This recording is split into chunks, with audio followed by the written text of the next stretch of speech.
Viendra ou sera-ce une histoire authentique? Je leur avais dit de ne pas tirer sur Patrice et Meryl Lumumba, car il reviendra plus fort et plus froid. Quand la génération Ingeta se lèvera, plus rien ne les arrêtera. Moi,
je leur avais dit de ne pas être mauvais, ne pas démocratiser, ni nous coloniser, car dans le miroir de l'histoire, les combattants ont pu voir ce qu'ils ne veulent plus revoir.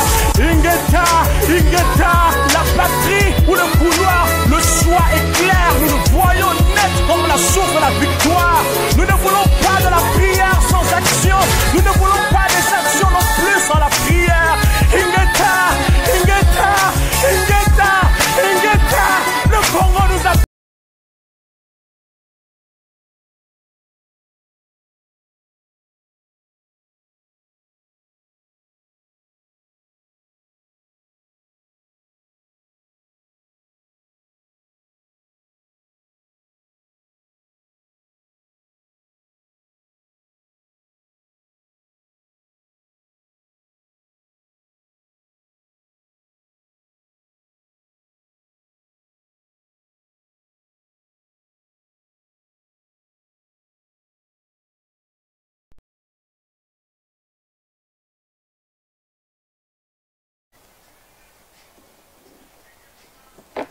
Bonsoir. Bonsoir Balandi. Il y a émission à Bisso ou Togo Salaka. Merci à Bandeko. Il y a Congo Synthèse pour vous permettre de diffuser l'émission à Bisso et pour conscientiser le peuple. Na yeli sous pas na bino ou bino pasteur Dani. En tout cas, mbote na bino news surtout pas beaucoup na Bisso. Grâce Bozali. Vraiment bonne année. Nzamba batila moko na moko. Pour souhaiter Mboula Malam pour les Congolais tout vraiment n'a pas réglé les sous n'a pas eu pas bon c'est de qu'on a bango na makambo leki na Kinshasa place aux alliés tous en bino de père tous en bino tous partager ma souffrance ma douleur na bino surtout tout ce qui binoté to compatisser nango vraiment tikanzambe ya kanisa bino apambola bino mkona lelo je crois que lobby kuna tozalaki na marche avant de écouter l'émission na biso tokolanda mwa minute mukia wa ndenge nini biso bana ya Angleterre totikala kisimate totambola ki bokolanda ngo kala mingi te sika sikoyo. Vraiment merci beaucoup. n'était que monsieur une permission nous avons protégé bino les autres na Congo ba ko beta ba balle ba ko boma bato mais là on ne place pas boma bato bango ba protéger biso tozo kende to timo sika donc bala liboso na ngete tout le marche mu laibo tout le marche de l'ende na ndenge mais oyo za unique yango loko za unique et tu caché à suka donc awa to senga bino to boza ko no botika ko boma botika ko détruire peuple nyonso boko sala na mukolo moko bakotangela bino yango bakolakisa bino bafilme wana botika koboma protéger peuple bino bakongolais courage tokende liboso kala mingi te tokota na te province Congo kala mingi te tozohingela kuna na te province Congo ekozonga epa na bakongolais omitukisa te nzambe aza na biso elongo toganye tumba yana merci.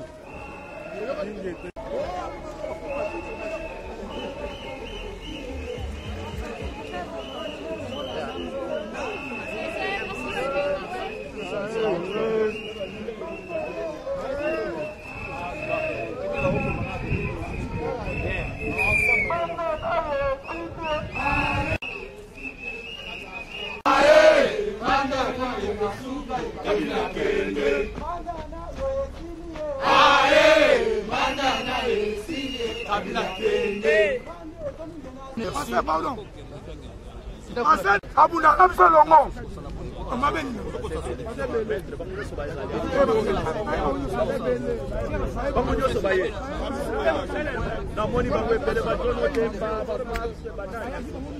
Merci Bandeko.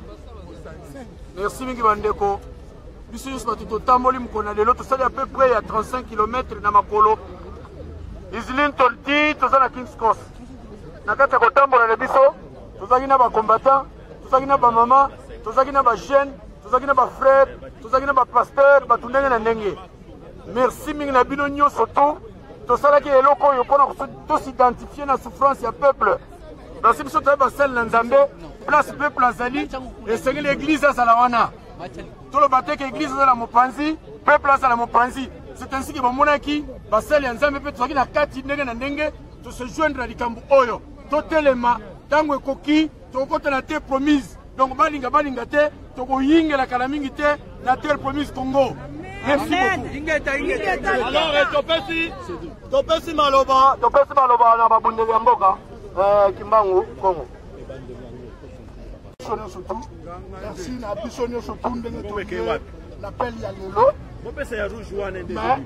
et losenga na biso encore ndenge tozali awa tozala ba ambassadeur ya combat tozala ba ambassadeur ya Congo normalement ngana na regret na mawa par rapport à la situation eza na mboka la combo ya CRC Conseil de résistance congolais on a président pour l'instant tokoko za la nombre mais surtout za nombre pour battre mususu bazana bandako mais bako suka te photo si sala bango tira suka ko yaki photo sala musala ya Congo kanambe na bato na ye o bazana Congo biso nyonso tout photo sala ba tete pona bato wana donc to benga na ba téléphone to weba sa dete za nini soko to sali yango te Congo ezala passe mais toujours souffrir mais merci encore na biso so tondenge to ye na combo ya résistance todo senga unité na biso na résistance pour na Congo tozala uni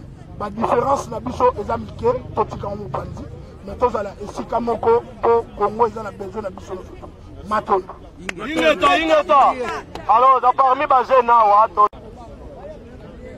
bref moi na sepeli mingi en tout cas na remercier ba déconner sur les tokutani awa lelo en tout cas ezalaki esengo makasi ya kozala na biso nyonso en tout cas toyebimi mpona mboka na biso biso toyei na kati ya bacongolais debout mais en unité sans unité eloko tokoki kosala ezali te donc tokozala mouvement congolais debout tokozala mouvement nyonso mais soki tozali kosangana te eloko moko esalama na mboka na biso c'est pour ça ezali kolakisa unité oyo tosali lelo elakisi message oyo topase lelo na biso bacongolais mpe na solidarité na bandeko na biso oyo bazali eza na mboka donc ngai en tout cas na kosenga na nkombo ya mouvement congolais debout bainitiative nyonso ya boye tozalaka toujours unis mpe tosalaka yango ensemble mpe ezala eloko ya suka te en tout cas tosala yango mingi ti ndenge tokozongisa démocratie na mboka Kabila a représenté l'Issou mboka na biso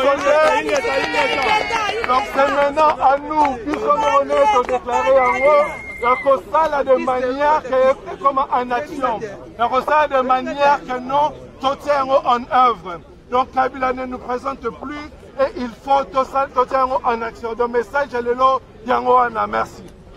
Ingeta. Yes. Oh, my artiste, soit depuis, tout va être bien. Donc, les seuls artistes, on est dans diaspora, on est représenté par artistes dans Ngaï. Donc, on a comme leader, on JB, Owera, on a Kofi, on a comme leader, on a les artistes, on a pour la Mboka. Donc, on a pour la Mboka, on produit Ngaï, donc, on a. Merci Bandeko. Balandi ya mission na biso ya conscientisation. Vas-y kubimana sewana. Ensemble, nous pouvons changer le Congo. Ensemble, nous pouvons transformer le Congo. Et le Congo qui côté le ma, tout le monde a comme belé et salim. Il m'a moniteur ont eu décision côté le ma, on est le on est salim. Et bien sûr, tout ça qui a des espoirs. Donc au là, tu même Angleterre, Londres, Oyo, ils ont qui na top, na comme belé concernant ba comme le la ba marche, ba comme ndena ndenge Italimboka. Angleterre a dit côté le ma vraiment concernant comme belé. Alors monsieur Koyo, je crois que tout est mis sous vraiment tu dois encourager bande gonyo surtout bazaki mon collègue dimanche tout ça là qui kuna l'église catholique na ibiriko na kuna place tout ça là qui tout sangana que l'église catholique tout ça qui na kati penza tout ça qui na ba pasteur belé wana baninga tout ça qui na pasteur ti na kati église na ban to fandi to landa mateya ya sango église kozela teto tout ça et sili to malibanda parce que à un moment où la oyo ils ont rassemblé biso zali Congo ils ont église catholique ils ont église évangélique sur Pentecôte mais ils ont Congo dénominateur commun ils ont qui Congo c'est ainsi que tous ça qui sont soana tout temps to bimina bimili banana koti ba to belé tout ça qui na quatre églises et puis les momoni to bani ko tambola na marche wana na ndenge to kendeki marche moko ils ont improvisé donc marche moko spontané basengi permission te na police et le mon côté to tamboli ti to komi quelque part qu'on a fait subir mat bayebi bala moko ne police ayiko ya tant to bloquer nzela penza to kangi penza to fana katikati ya nzela comme ça ba fâché ba silika ba tomboka ba loba comme ça ba bitolo mais c'est quoi ça bande waza pemena na zo vitala lelo lo bazo emba Congo ba Google place bazaliwana ba ba Congo wezanini alors tant ba Google batabi mboko yo nous avons pas confié belé boye mboko yo ne pas bomi batu bo massacre salimbo tout ça donc crise ezaki créer na minute wana na Facebook to pousser na olo lisusu to créer susu to demena katikati anzela police peut azaka ko protéger mais ce qui na été sont les sonini police na armée na biso bazui na likamboyo botane to ko protéger moto asosi ma mutute parce que c'est bo pousser na quand même botambola quand même to pousse na quand même liboso to zo pousse na to zo kende na ndenge to kiwana bo moni bino moko alo bandeko et puis c'est biso les son munene surtout bat oyo bazana Afrique na Congo na biso kuna ba policier commandant police na batu na je crois que besoin landa émission yo lelo donc besoin landango je crois que ça va vous donner une leçon ya ko sakanate et na tango lokola oyo baninga bomoni to thème na biso ali l'impact de la politique négative en RDC et ses conséquences. Oui. Pour un to petit thème lokola oyo pour te développer ango. C'est parce que bomoni makambo oyo eleki ou epesi passe. Epesi passe ya kusakana te. Tolobi boy. Tolobi la tumitu na nos questions. Que veut dire politique? Politique et activités, il y a moi si un peu mobile. Et il a reçu un mandat pour salamine, pour exercer pouvoir, pour piloter un État, pour organiser la vie en société. La Zongeli, c'est l'activité de l'homme, de la femme ayant reçu un mandat, il y a qu'à exercer le pouvoir, il y a qu'à piloter un État, il y a qu'organiser la vie en société, qu'organiser la vie dans la société. En d'autres termes, la politique c'est quoi? En bref, c'est l'art de gouverner la cité sur la base ou de formules par des hommes et des femmes réunis au sein d'associations que l'on nomme partis politiques. Au monde makambo yo, baninga to continue makambo politique yo pona nini? Soka na bisabino bato na nzambe avana kota. Na osenga yo o cher ba makambo na osala lelo. Pona na mingi ya koloba na bino bato boko landa na poko lelo. Batu ya Kinshasa, batu ya politique ya Kinshasa. Opozo kanisa ke bino moko nde boyebi, batu musuba koza bavana kata bandako bayebi koleka tamsusu. Alors awa, biso batu ya Nzambe, boye balingi ko kamata ba se dissocier na politique. Tiba ke nous annoncer ba message moko ya participer ya mawa. En pleine crise lokola oyo parce que le peuple a s'identifié à l'église souvent. Na tel saki bino dimanche na tonga vana que ne marche l'église catholique. Tim na leli na âge na oyo.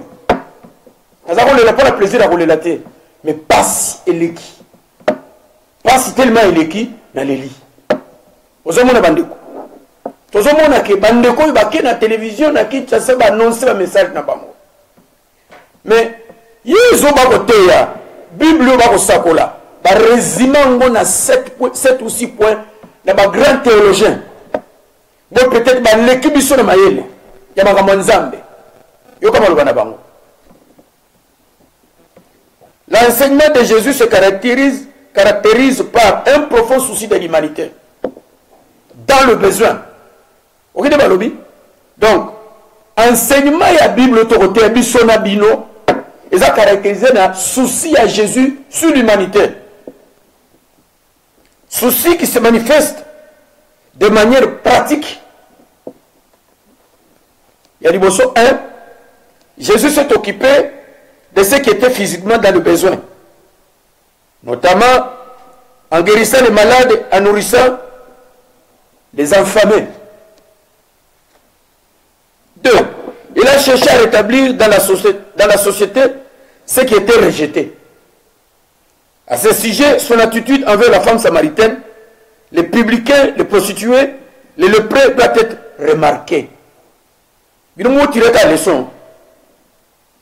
a enseigné que les hommes doivent s'occuper des pauvres. Il suffirait de citer les jeunes hommes riches. Zachée, la parabole des mauvais riches. 4. Il a exhorté à prendre soin de plus faibles, en condamnant ce qui était une pierre d'achoppement pour les enfants, en cherchant par son attitude à l'égard du divorce à garantir que les femmes ne soient pas rejetées à la rue sans moyen de subsistance. Il s'est opposé aux intérêts des classes, donc Batali Kolo, en particulier à ceux des hommes des religions. Citons les bazars de la famille des souverains sacrificateurs, Anne, installé sur l'esplanade du temple, le vœu du Corban. 6. Son enseignement touchait aux questions politiques.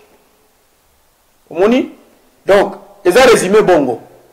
Si vous avez bisona bino basali nzambe.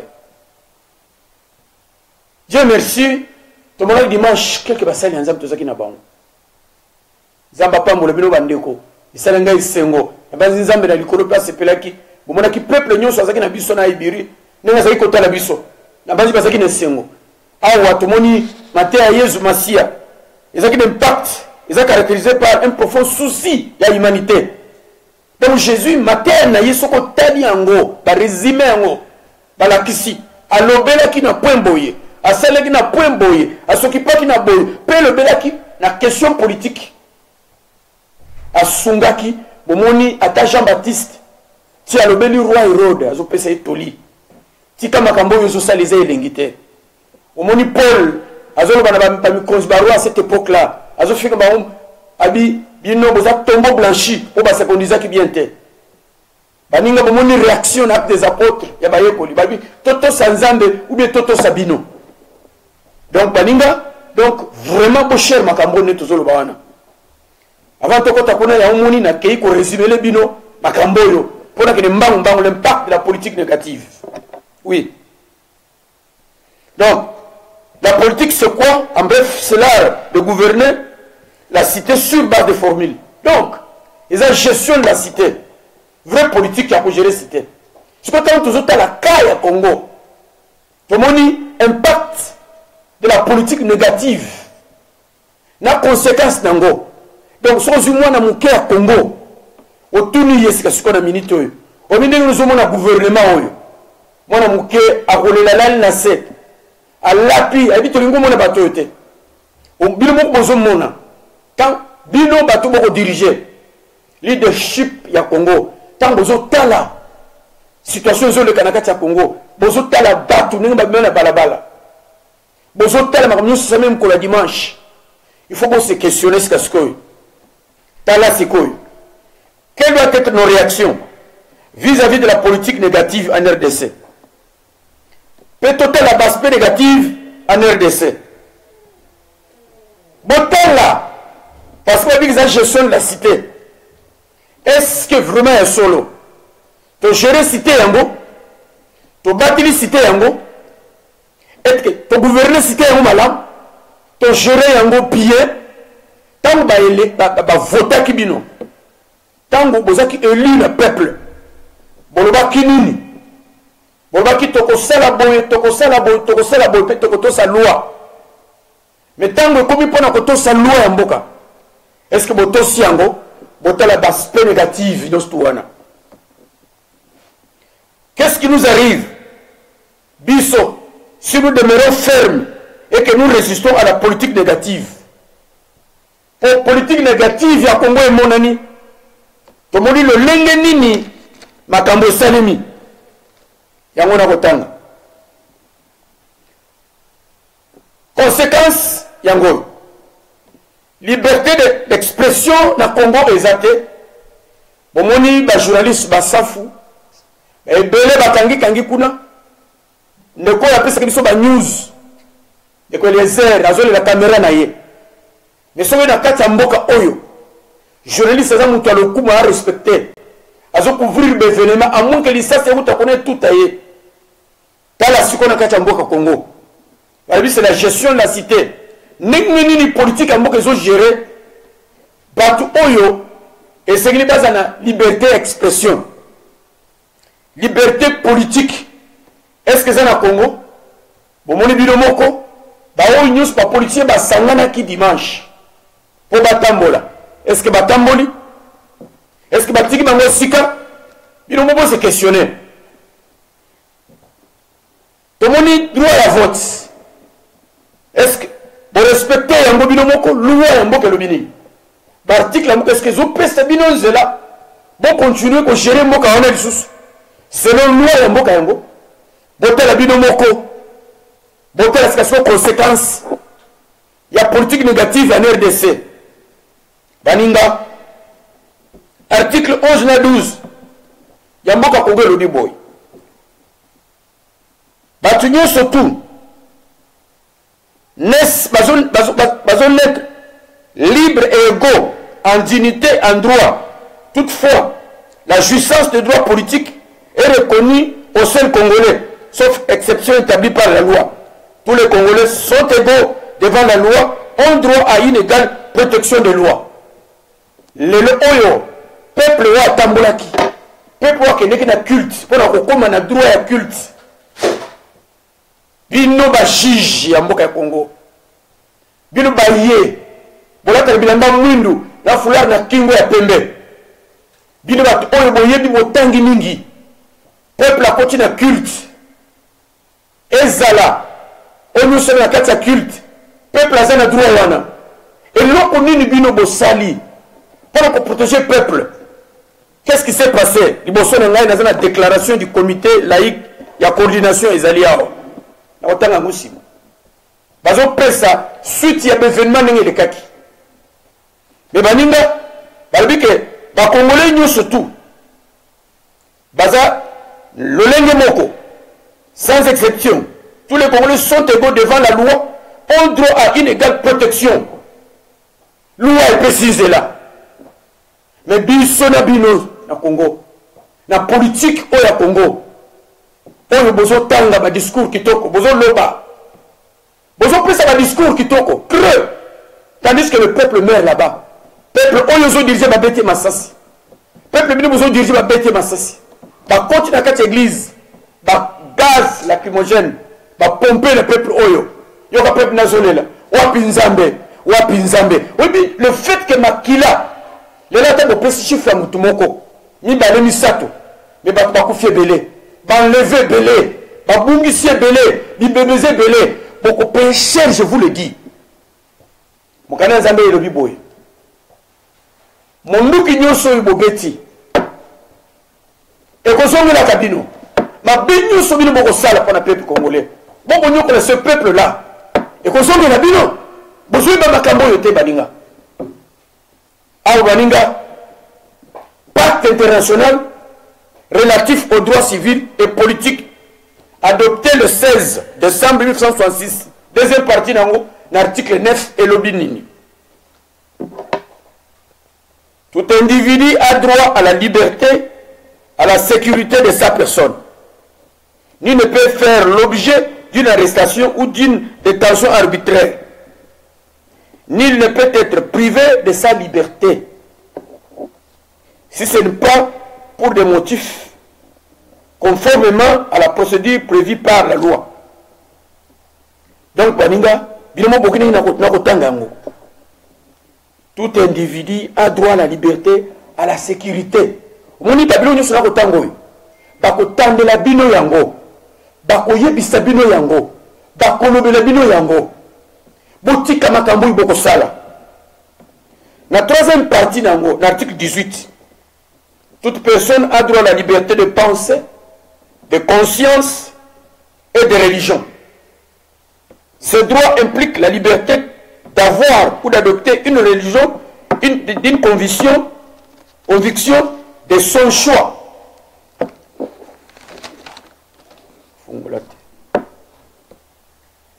L'article 1. Nul ne peut être inquiété pour ses opinions.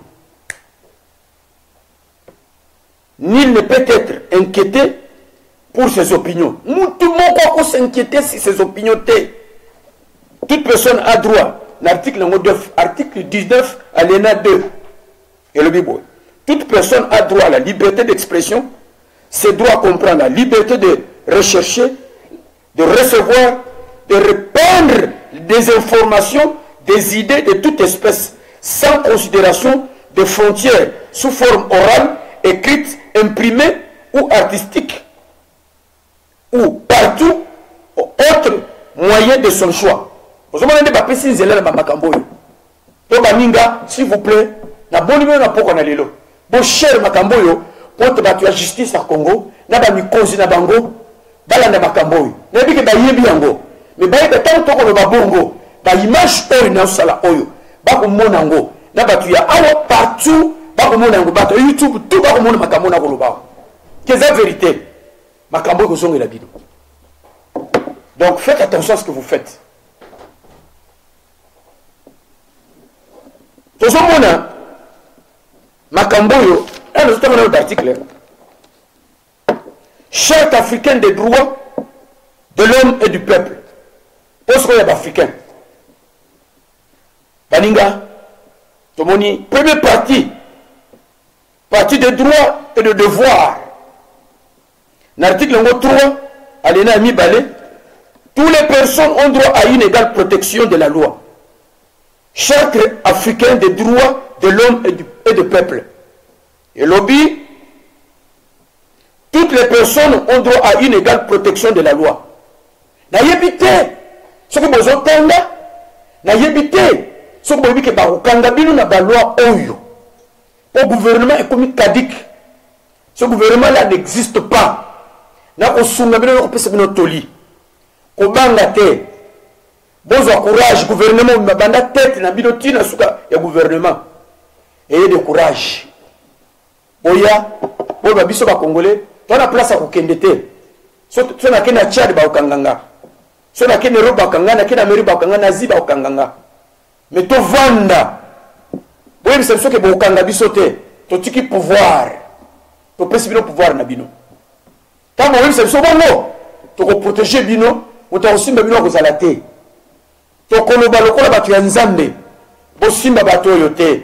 Pour batiki pouvoir paisiblement ba remettre yango. Pour ça, tadik pour le moment. Bazo tindika yo, bazo tindika bino la déroche et bon continuer. Pour bosser la dégâts.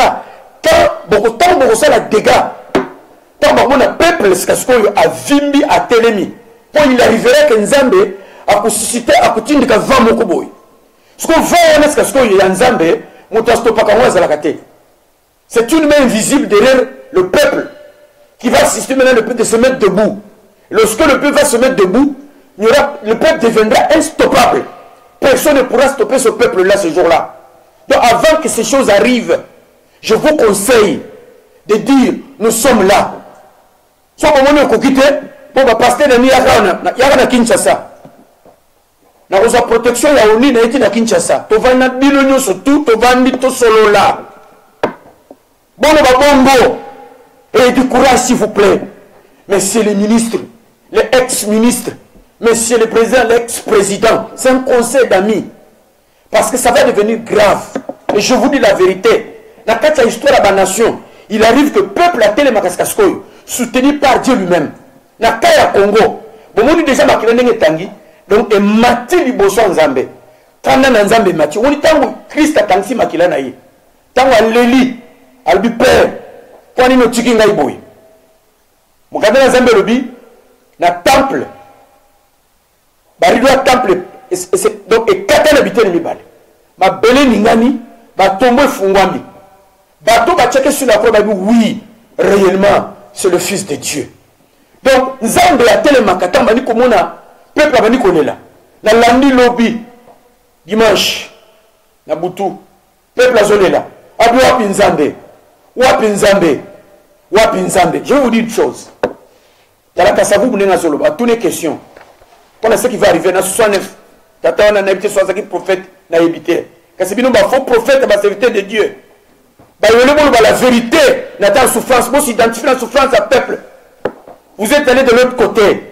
Mais on a dit que de l'autre côté, Zambie, c'est que vous avez dit de l'autre côté, pays où coule le miel, bientôt nous allons entrer. Bolinga, tu côté dans le Congo, pays où coule le miel, tu se réjouir, tu autoroute, parce que le Congo a le droit, il y a bien que nous se trouvons. Azana droit ya bopito, azana droit ya bandako ya talatala, azana droit ya terme ya batrait ya sika ba luxe, Congo azana droit biloko wana. Mais je vous dis, avant to kota, makambo yo, et c'est que bino yo sobobi mapolele, tu es ce qui est caché dans votre intérieur. Tant que vous avez mis tout le mais makambo yo me la boy pona nini. Non. 40 ans et désert, batunyo soit kalabasi la kaka Josué na Caleb, mutu bakote ki na terre promise. Mukanda Nzambe lobi basaki un esprit différent par rapport aux autres. Il kohume la nabi sur le désert et rapporto kangabami sur le plan politique. To kangabami sur le plan militaire, sur le plan religieux, to kangabami binyo surtout. Dieu merci. Pour la moni awa déclaration laïque, il y a coordination, il y a makamboyo et salimaki.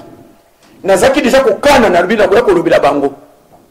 Que ceux qui bafundi bateau il va salir makambo yote parce que l'église n'a pas challenge bino catholique bino boza bateau so bozu de subo bike bokanga bateau so bakangi bango na ko kamwa nazo kama bino ba signer bango boza ba meilleur magistrat na Vatican boza ba meilleur avocat ya kusakana tede boza wana il suffit ka kaboloba na ko kam bosse terre paneni pour que bozo prolonger match oyo. Je m'adresse à cardinal Mosengo.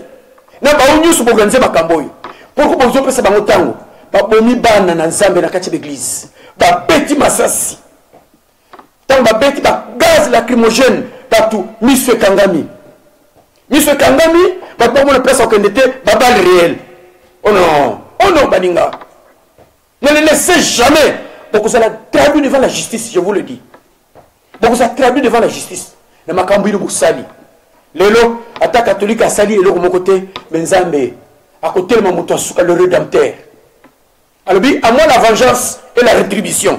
Vengeance, il y a Mokili. ezaka basepelisi tango su bato. Mais vengeance ya Nzambe, Dieu juge avec équité. Nzambe akosambisa jugement ya Congo avec équité, je vous le dis, ce jour-là. Ata lelo bino boboyi koloba makambo oyo. Boboyi kosambisa bato oyo, bosepelisi bango. Bino bato ya Vatican, bato boke na ba Vatican, bino ba sango, bino ba serviteur de Dieu ya Congo. Congo eza ya bino te. Congo eza ya Nzambe. Vous devez vous mettre debout et parler. Baninga bato ebele bakufi mpo na Congo. Ba Malcolm X, tango ozotanga na mokanda le pouvoir noir. Malcolm X a expliqué quand le parti akisangani na 63. Azomona na aéroport ya Stanleyville. Ndenge bazoboma bato pampa au bout portant. Azo expliqué ndenge nini ba vieux yaki piloté na ba mercenaires cubains. Ba largué ba bombe na Kisangani. Bato bakufi ya grave. Oh, jusqu'à quand bana ya Congo ba comprendre makambo yo? Jusqu'à quand ba politiciens congolais ba comprendre makambo yo? Jusqu'à quand ba serviteurs de Dieu congolais va comprendre la situation au Congo? Les Anglais ont compris la situation du Congo. Lorsqu'on a tué 11 millions de Congolais, on a coupé les mains. L'homme qui s'est levé, la première personne qui s'est levée pour parler de cela, le journaliste, il était d'ici, à Liverpool, annonçant la commis situation. Il y a roi Léopold. Il y a un massacre à Congo. Tango, Malcolm X a zolo les États-Unis d'Amérique pour le Congo. Il y a un nègre yo au Congo. Il y a le pouvoir noir. Il y a un nègre au Congo. Par la souffrance de l'Iwanaye. Parce qu'il a parlé de cela. Azolo a dit que il y a un Angleterre à Kitty. Journal de Delhi. Ils ont journal Moko Zalakawa, journal One. Ba komi histoire wana ndiki ba komi bato belé na Congo na Stanleyville. Donc liwa ya bana Congo, souffrance ya bana Congo, c'est depuis longtemps. Alors baninga, nazo conseiller binum kona lelo. Pour comprendre politique négative ya Congo. Et bandi bandakala. Alors lelo to komi na phase mususu awa. Yokane ba tuna na bansion bazo tuna. Bazo tuna tatao yo Kasavubu. Balobi na yebo. Pour nous aurait plan de pouvoir te Kasavubu, na 69. Aux hommes que Lumumba a été assassiné, trahi, c'est la différence de la méthode où ils allaient employer. Où est Dieu dans tout ça? Dans ces périodes, où est Dieu dans tout ça? Où est le silica? D'intelligence Zambé, politique qui a place. Pour moi, les politiciens ou les dirigeants qui à l'époque, le roi, Salomon, il a dirigé avec sagesse pour sa canette. À tel point la situation difficile, si on a la moine Koufina Boutou, on a les moines naïe, abani kote moine au moine au connaît za moine nanga. Trouble koti na kachamboka. Ya basimba lewan, baye na situation liboso ya roi. Roi Tuni Bango. Basi mibale aliboye na ngambeli bakotala babiawa tobite soko roi ko papa macheta ko sala ndengeni kala sagesse parce qu'avant son pouvoir na ye akena gabaon nzamba tuni olinga pesonine roi lobi pesanga mayele pona kamba peuple pesanga discernement pona kamba peuple. Je me pose des questions aujourd'hui. Vous qui dirigez les nations, vous dirigez avec quelle intelligence, avec quelle sagesse? En tuant le peuple, vous croyez que c'est la meilleure solution? Oui, il faut chercher maintenant au Créateur, celui qui a créé le monde, le Dieu là. Parce qu'aujourd'hui, au lieu de regarder le Dieu qui a créé l'univers, vous êtes allé de regarder à côté. Regardez maintenant les conséquences. Le monde est paralysé. Rentrons au Seigneur, rentrons à Dieu, cherchons la sagesse à Dieu. Lui, il a cherché la sagesse à Dieu. Qu'est-ce qui est arrivé? Sagesse, c'est mon année. Maintenant, qu'est-ce qui est arrivé à Saint-Mimbeli? À toute une question. Nabinom Balé. Nazokata mwana oyo na pesa bino parti moi si mokolo mwana aoki na kati na ye passe saliye mais moi si azaki ya lokuta abia papa kata ndengo lingwana soko to kati ekutu bien. Ah bon? Roi Tali albiyo muta lokuta tanga iche kuna yo ne mokolo mwana so mwana na yo omonisi kasikoyo sagesse dans ma situation difficile au Kola Oyo. Quand tout le monde que ça ne marche pas, n'étant où il faut, on a que ça m'aille là yo. En tant que garant de la révolution, en tant que garant de la nation, montre la sagesse devant la face du monde. Comme l'a montré le président Mandela de l'Afrique du Sud, il est sorti de la prison. A Sali Manda Moko, il a fait Manda Moko Wazakwa. Peuple a lingué, peuple a zana. Le sage qu'il était, il dit non. Je suis déjà épuisé. Manda Nanda Moko et Koki, je vais laisser. Le Mandela a un monument. Ce qu'en Afrique du Sud, un monument Moko Moulaï, dans Johannesburg. N'a qu'une place où on a terminé au tal. A tiens le bobo, à toi, tu as une photo. À quel moment on est réunion surtout? Bien, nous, votre gouvernement, je vous en supplie. Beaucoup qui n'a pas honneur. Bien, tu as police. Bien, tu as sécurité. Hein? Tu as bino. On est pas bino. Tu as Samuel Do. Si on a Bobby a tué la population. Tu as Taylor a eu Kangaye. Tant Taylor a Kangaye n'a pas tunaye. On a commencé à couper les oreilles. Il y a monsieur Wana. Il y a Samuel Do. Bazokata, aïe, nitoi, aïe, bakati, aïe, nitoi, aïe, nibumu, aïe, lokolo, ndambo. Ba image wana tikali lelo. Osomona. Eza malamu te. Tika makambo yo. Donc, yokani réponse so continuer lobi. Balobi boy. Le président lui répondit: gardez confiance en Dieu. La meilleure réponse se trouve l'unité nationale. Ensuite, que chacun de vous fasse de son mieux là où il se trouve. Il y aura des difficultés énormes. Un long tunnel de souffrance, de famine et de misère dans ce pays. Ça continuera longtemps après moi. Mais il arrivera un jour, après la traversée du désert, où l'un des nôtres s'exprimera devant la face du monde entier et l'un des nôtres sera entendu partout dans le monde. Ce jour-là, vous comprendrez que Dieu est avec vous et qu'il faut préserver l'indépendance nationale. Que chacun de vous, il y aura un temps difficile, tunnel sombre. Nakacha buku na biso yangoyo. Mukanda yoyo, c'est tout ce qui se passe eza nakacha makambo lelo. Appelez jeunes nakacha église catholique, nous quatre, les 4 messagers de Mpinza. Tout eza nakacha. Baninga, tolobi makambo yo.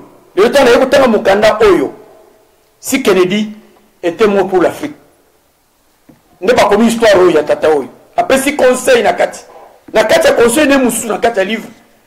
Azo expliquer lobby na période wana boko se ba traître nakati na bino pe na libanda. Lelo ba traître bino ba traître ba boteki Congo. Conséquence sa traître ya ka sikote. Et ya après. Judas tango teki Jésus. Aye pe sikamoko na Jésus. Bali ya sikamoko mukolongo. Jésus a lobby moko na kati na bino ateki ngai. Ati maboko na kati ya sani oyo. Yoka Judas. C'est moi? C'est qui? Et je crois que Dato Bazaki ne longo. Bamituni pe eske zanga. Lelo yo bino ba traître. Bozo mituna. Ne ba bomi baninga na bino. Tout ce qui s'est passé au Congo. Bomitunité. Bomitunité. Bomituna. Bomituna. Keba. Mais à Botal Baninga, j'en viens tout doucement. Dans la charte africaine des droits de l'homme, toujours, pour la déviation politique et célibataire. La déviation de célibataire. Charte des droits de l'homme et du peuple. Charte africaine, et le biboy. L'article 20, Nango, Alena Mibale le biboy. Les peuples colonisés ou opprimés ont le droit de se libérer de leur état de domination en recourant à tout moyen reconnu par la communauté internationale. Parce que la communauté internationale, ils ont reconnaître nini. Oui, c'est nini Batubasala nini. Awa, na droit international. Et le but que le peuple a le droit, il y a manifester. Pour ça, na katia koyemba, na katia kokoma makamusongolo. Chaque Africain le bibon. Bateau yo, baza colonisé, opprimé. En ce moment-ci, n'est-ce pas que le Congo vit dans un état où les gens vivent, il est opprimé. Le peuple doit se lever de son état de domination. Donc, na Congo mutu aza na droit koloba te soko limbala moko pa police abimi police aza na droit kotelema te bakangi batie na prison le mutu akosala eloko moko te so mutu alobi kamba bango pa bakangi aza pembeni na kati ya prison mais abapesi conseil charte africain na article nango 20 alena mibale bino bakongolais boyoka makambo oyo peuple colonisé tilelo l'Afrique est colonisée jusqu'à aujourd'hui partout au Mali, au Togo, Congo Brazzaville, partout il n'y a que de souffrance. Quand nous regardons, qu'est-ce que nous pouvons dire? On est colonisé par les dictateurs. Il y a des présidents-là qui ont fait 30 ans dans le pouvoir, 20 ans dans le pouvoir, qui tuent, qui massacrent le peuple. Mais la charte dit ceci. Nous nous posons la question de savoir, c'est quoi l'Union africaine? L'OIA, c'est quoi? Dans ces états de choses, pour tout ce qui s'est passé maintenant, le président de l'OIA, vous avez remarqué ce qui s'est passé au Congo-Kinshasa? Le dimanche, votre communauté qui dirige, qu'est-ce que vous dites? Qu'en dites-vous maintenant? Vous qui nous suivez maintenant, toute la population africaine, vous avez vu ce qui s'est passé au Congo. Vous avez vu comment on a tué le peuple. Vous avez vu comment est-ce que la police s'introduit dans les églises pour tirer des balles réelles. Et que dit la loi? Article 21, alinéa 2. En cas de spoliation, le peuple spolié a droit à la légitime récupération de ses biens, ainsi qu'à une indemnisation adéquate. Bino, spolié Mabela Congo, tout ce que vous avez volé, ce que Bolingi, Botoyo Kanana Kimia. Vous comprenez? Au Monitango, à partir de Sili, Bishop Desmond Tutu s'est mis debout avec les autres pasteurs que je connais, Afrique du Sud. Il s'est mis debout à l'objet, Boya, Tovanda, Tolobana, Botika pouvoir, Botika tout, Tovanda, pour te remettre, Bolobaki Bozabana ya Congo. Malgré Kazako Bolati, Congo est un peuple hospitalier. C'est un peuple très accueillant. C'est un peuple qui accueille presque tous les Africains sont au Congo. Tu viens au Congo, mais tu rentres riche chez toi. C'est ça le Congo. Donc le Congo, c'est un pays, c'est la main de secours de l'humanité tout entière. Alors n'en profitez pas pour détruire ce peuple calme et hospitalier. C'est ça que vous avez fait. Mais maintenant, nous sommes arrivés au bout. Alors nous vous donnons un conseil. Nous vous disons, venez. Déposer les armes. Il y a dit ça par police, nous surtout, Bobozuna, Libanda, Bazonga. N'a pas pu se faire Tony, donc on a serviteur de Dieu. Ils ont complètement avant ni qu'on a sommet la montagne, on a éli. Il y a 6000 qui n'ont pas fléchi, serviteur de Dieu. Nous sommes au-dessus de la montagne.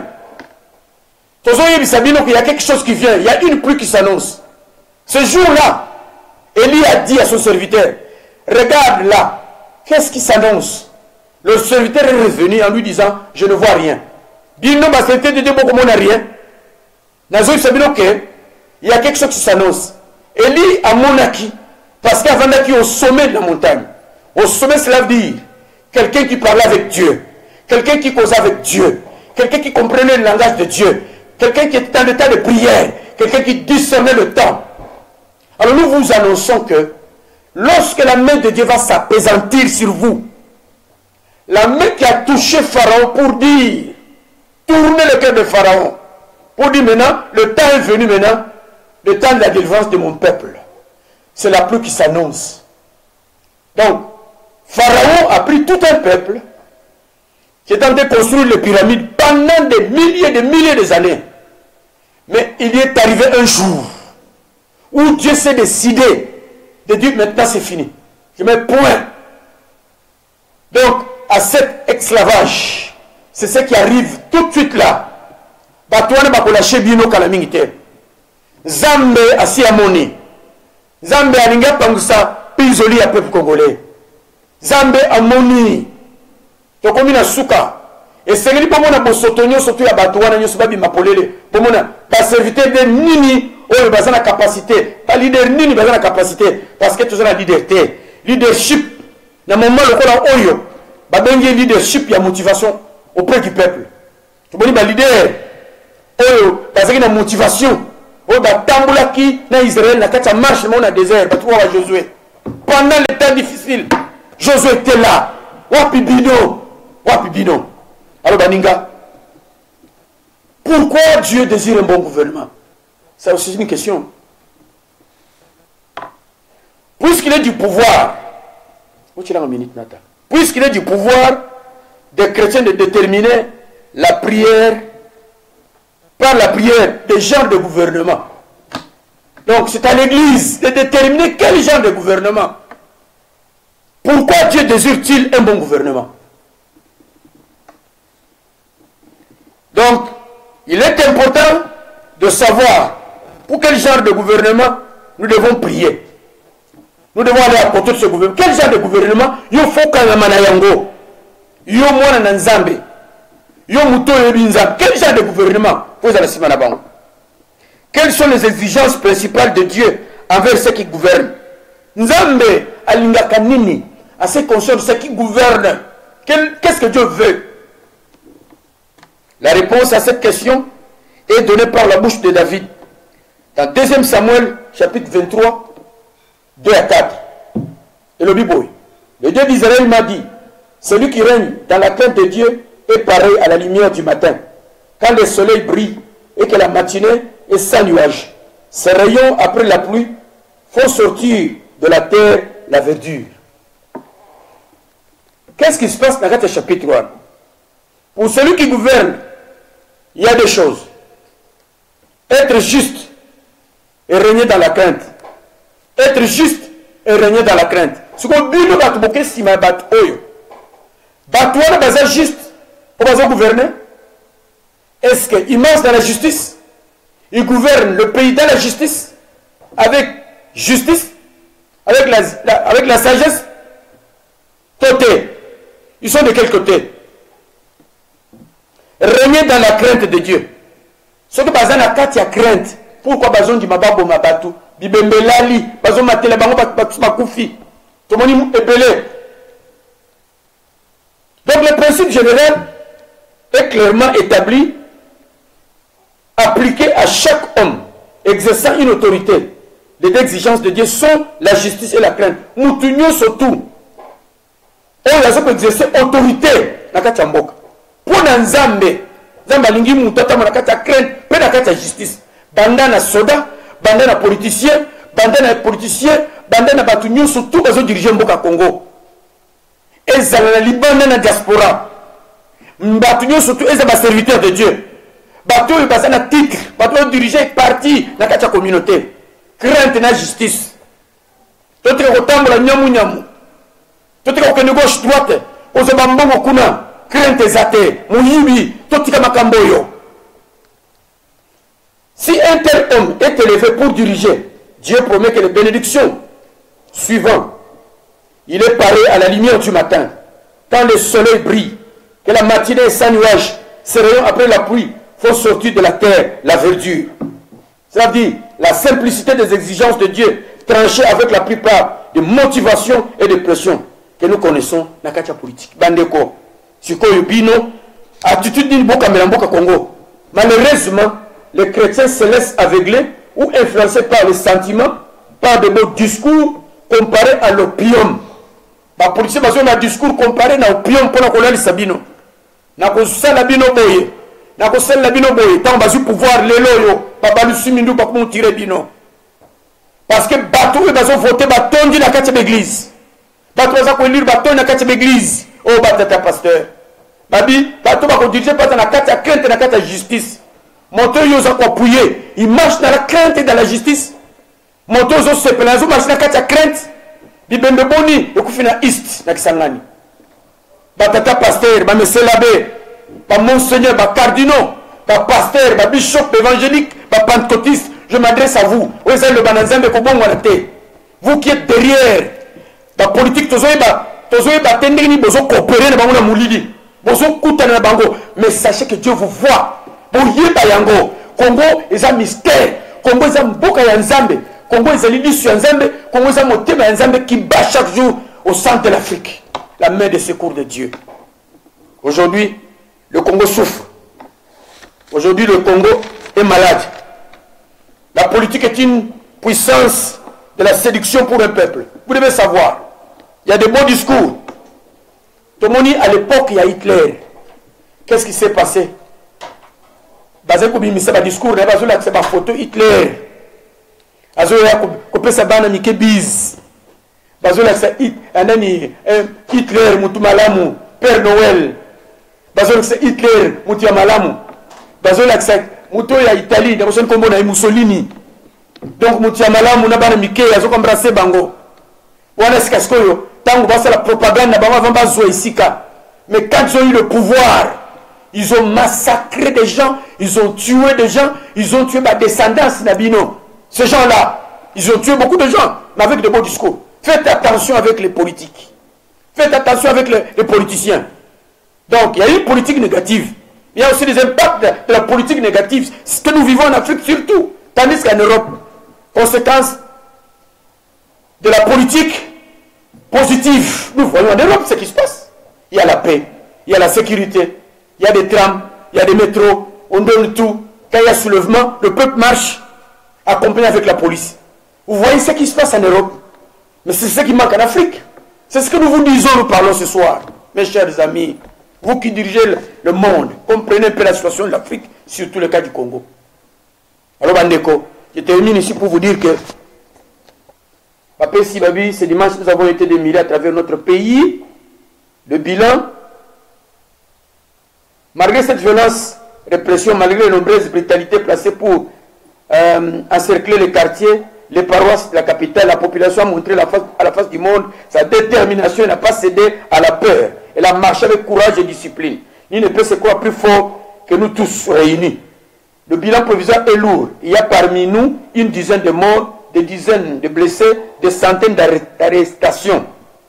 Nous pensons à nos compatriotes qui ont perdu leur vie ainsi qu'à leur famille. Nous leur disons que leurs sacrifices ne resteront pas vains. De Baninga, notre marche à ce dimanche 2017, nous venons de prendre rendez-vous avec l'histoire. Marche d'histoire pour renouveau certains dans notre pays. Donc, calendrier Salemi Awa, élaboration d'un calendrier consensuel, liberté d'exercice des activités politiques partout. Donc, tout le monde a eu un message de Bango, donc ils ont continué du sous-sous. Donc, tout le monde a eu une déclaration, il y a comité, il y a coordination, coup de chapeau, Bandeko, je crois que les parents sont sous. Mais la plupart des gens sont Tolandaki, Bamusu Basel soit sanitaire, la Kinshasa, tout le monde bino to condamné bino batu à l'église de réveil, beaucoup payer cher, boya côté à peuple. Boya mbola makambo bosali. Natani bino makambo ndengini ni Yesu Masiya tambolaki. Ndengini na salaki pona humanitaire. Biso to telemi, awa na diaspora to telemi, je crois que to kuta na konasema mamuzi na Kinshasa, na diaspora to kuta lesusu papa ngoma, coup de chapeau, na bande ko nyusto zalaki wana ba pasteur, ba tous ba politicien, ba tous to zalaki na bango. Merci beaucoup. Zamba peuple bino, tozana bino elongo pona makamboyo. Merci beaucoup. Ensemble, nous pouvons changer le Congo, nous pouvons transformer le Congo. Merci beaucoup.